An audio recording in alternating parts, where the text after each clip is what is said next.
Selepas mencapai sifar miskin tegar tahun lalu, Sarawak kini fokus untuk basmi kemiskinan secara menyeluruh. Antara perkongsian dari Bumi Kenyalang petang ini bersama Fazril Hisham Effendi. Silakan Fazril. Terima kasih Sahi. Kami mulakan dengan perkembangan ini.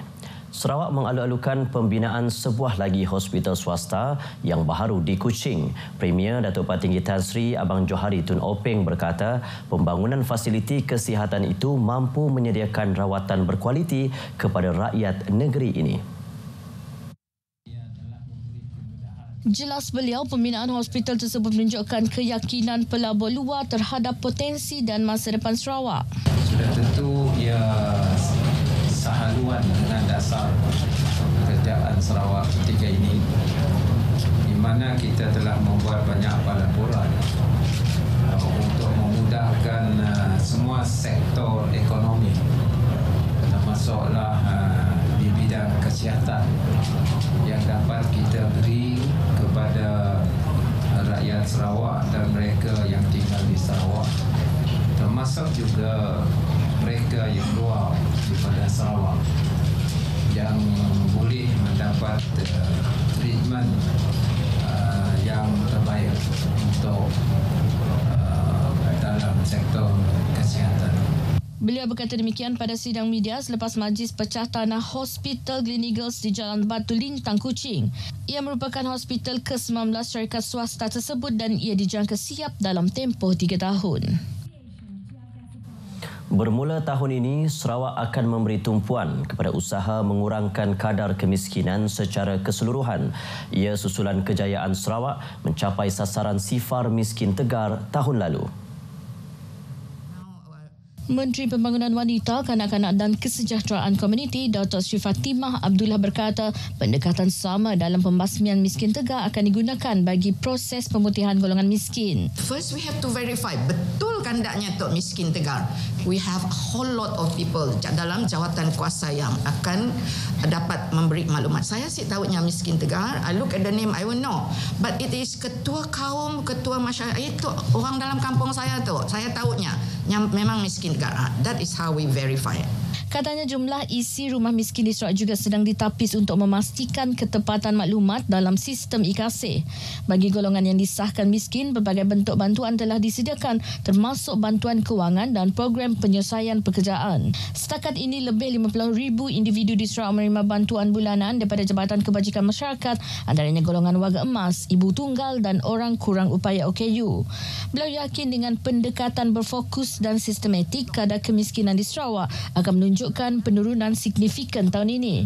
Beliau berkata demikian dalam sidang media di Kuching. Kawasan Daro di bahagian Mukah dijangka menerima bekalan elektrik sepenuhnya menjelang suku kedua tahun depan.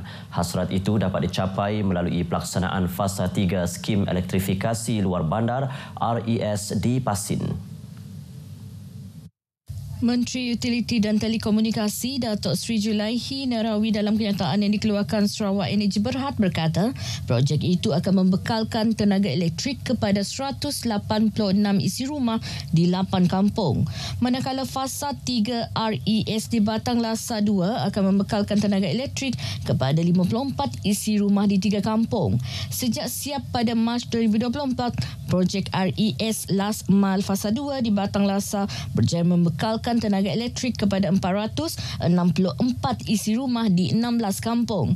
Jelas Datuk Sri Julaihi, sejak 2019 Sarawak memperuntukkan 2.4 bilion ringgit di bawah program projek rakyat untuk melaksanakan inisiatif elektrifikasi luar bandar di seluruh negeri.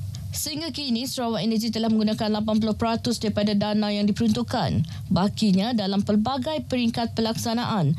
Datuk Sri Julaihi pada Jumaat lepas telah merasmikan pelancaran projek peluasan grid RES Last Mile fasa 3 di Rumah Geruka Batang Lasa 2. Pelabuhan Bintulu terus mendapat pengiktirafan dunia. Setiausaha Kerajaan Sarawak merangkap pengerusi Kumpulan Bintulu Port Holdings Berhad, Datuk Amar Muhammad Abu Bakar Marzuki berkata, dengan transformasi operasi sejak beberapa tahun lalu, Pelabuhan Bintulu terus menjadi pintu masuk utama perdagangan dan pertumbuhan ekonomi di rantau ini. Antara pengiktirafan yang diperoleh termasuk anugerah Persijilan Terminal Hijau selain dinamakan antara pelabuhan terbaik dunia. Ia sekaligus menjadikannya sebagai pelabuhan penting kepada Sarawak yang menjadi penghubung industri dunia.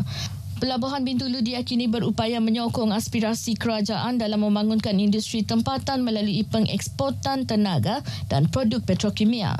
Beliau berkata demikian pada malam penghargaan media Bintulu Port Holdings Berhad di Kuching.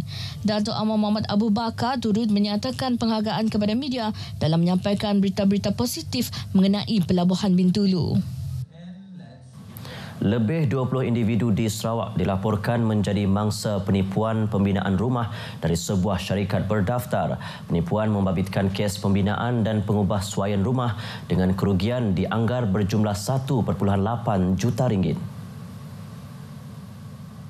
Pengurusi Majlis Tindakan Pengguna Kebangsaan MTPN Cawangan Sibu Lucas Lau berkata penipuan bermula dengan tawaran iklan di Facebook. Syarikat itu kemudian giat mempromosi perkhidmatannya melalui Jerayawara dan pameran sejak Disember 2022 hingga November 2023. Syarikat dipercayai aktif beroperasi di Bintulu, Betong, Sarike, Sibu, Kanawit, Selangau, Mukah, Dalat, Matu, Daro, Sri Aman dan Miri. Mangsa telah diminta membuat pembayaran pendahuluan dan bayaran selebihnya dibuat secara berperingkat mengikut kemajuan projek. Namun selepas menerima bayaran pertama, kebanyakan projek hanya siap antara 5 hingga 10% sebelum terbengkalai sepenuhnya. Berdasarkan aduan yang diterima pada 4 Januari lalu, anggaran nilai projek yang terlibat melebihi 2.2 juta ringgit. Lucas berkata pihaknya telah mengunjungi pejabat syarikat berkenaan namun mendapati premis itu telah lama ditutup. Usaha menghubungi pihak kontraktor juga gagal dan laman Facebook syarikat didapati telah dipadam sepenuhnya. Baik, sekian perkongsian dari Sarawak, dari sungai ke segara Palestin pasti merdeka. Kembali bersama Sahi di Angkasa Puri untuk perkembangan berita selanjutnya. Terima kasih Fazril.